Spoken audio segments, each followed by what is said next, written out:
the very word apostasy in Arabic doesn't actually mean apostasy in the sense of revolt that you get from Greek apostasia.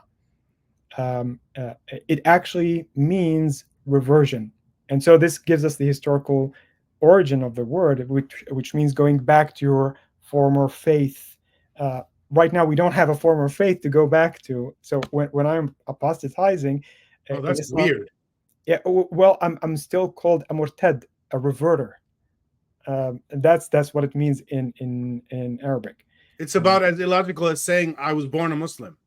yeah, yeah. So the whole idea then started and germinated at that time of the apostasy wars. And so the apostasy wars were the time when killing was actually something that was considered seriously for groups of people who are revolting against Islam. So Now, I want I want to make a guess here. So Muhammad didn't think of the concept of apostasy. no, he He did. only thought of the concept of reversion. He didn't think 1400 years later that Islam would still be here and that people would leave the religion, and we need a name for that. I probably think that he didn't think past his nose when it comes to um, uh, He probably assumed it was all going to end when he died. yes, yeah, yeah, essentially.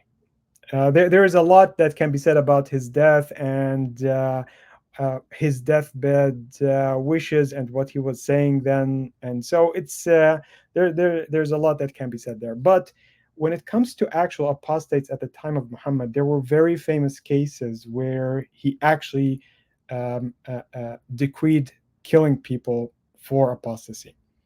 The first one was Ibn Abi Sarh. Do you know the story? Okay, so this guy was someone that started as a scribe. He was someone who would write down whatever Muhammad dictated him.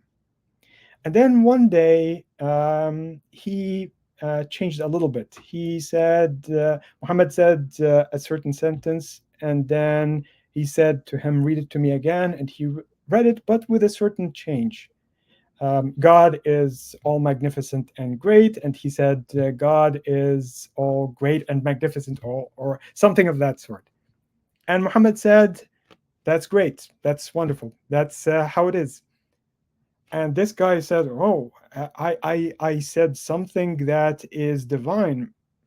And so he started doubting, and then this guy reverted. And so Muhammad wanted to kill him. That was definitely one of the people that had an apostasy charge against them, and Muhammad wanted to kill him. He wasn't able to kill him at the end. There is a whole story about that. If you want, we can go through it. But I'd he, love to eventually do it. I'm not sure now it makes sense, but yeah. yeah. So there's another one who started criticizing him, bringing other things to object. Another Ibn Harith. He's a very famous person also. This one was killed. But there's a bunch of others. So Muhammad did actually do some of these things.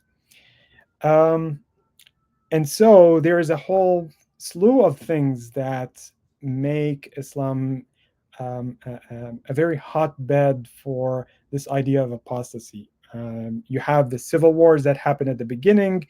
You have the tribalism in which Islam started with a certain tribe and then propagated to become one tribe. And so you have this cultish behavior that develops as a result of a need to belong to that cult.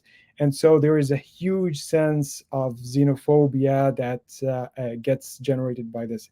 And this was very clear at the very beginning of Islam when they started propagating beyond Arabia and conquering these other regions and ended up being in control of so many other people.